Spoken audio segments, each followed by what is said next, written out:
Estados Unidos le pone como condición a la Concertación y a Elwin de que si ellos quieren llegar al gobierno, tienen que entregar el cobre.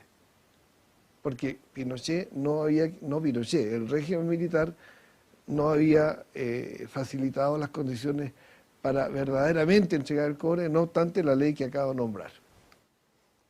Durante la época de Allende, el capital extranjero controlaba como el 12% de la economía chilena. Hoy día controla más del 80%. Y en esa época hablábamos de imperialismo, y ahora nada.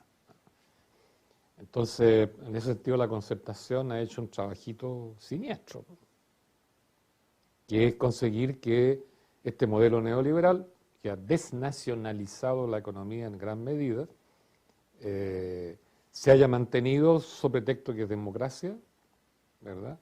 Y ha legitimado un modelo que nació ilegítimo, como este.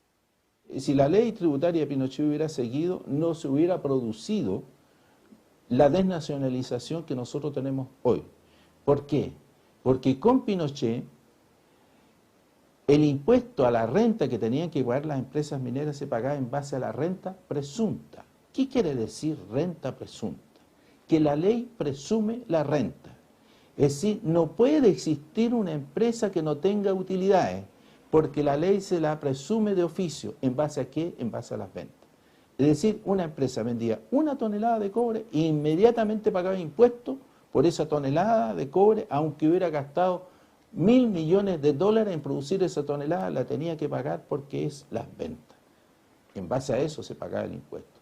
Por lo tanto, siempre se hubiera tenido que pagar impuestos con la ley de Pinochet. Y por eso que la cambió la Concertación, sin discusión ninguna, en ninguna parte, ni en la prensa, ni en la radio, ni en la televisión, ni en el Parlamento, esa modificación a la ley tributaria pasó sin que nadie se diera cuenta. Hoy día, la entrega de los nuevos yacimientos de cobre no tiene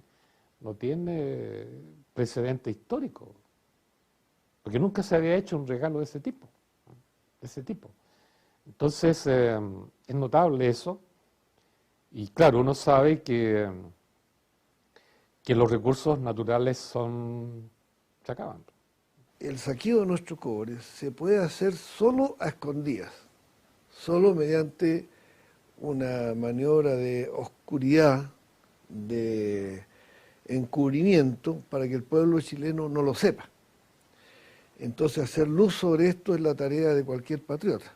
Codelco hoy día debe representar entre el 27 y el 28% de la producción chilena de cobre.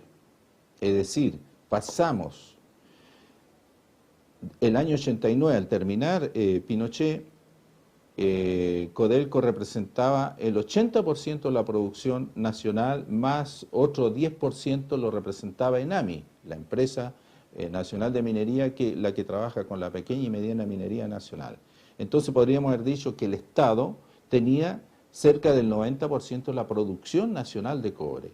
Hoy día el Estado tiene 28% solamente de la producción nacional de cobre.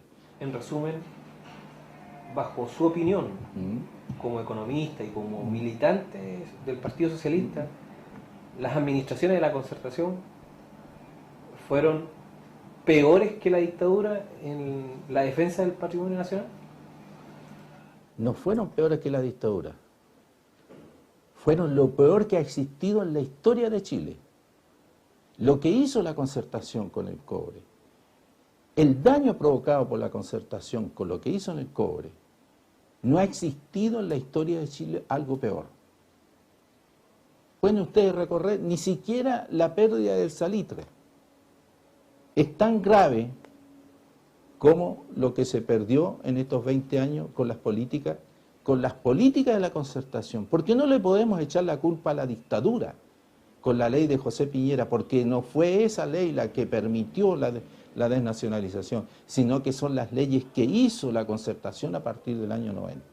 Entonces, peor que la Concertación en la minería no existe en la historia de Chile.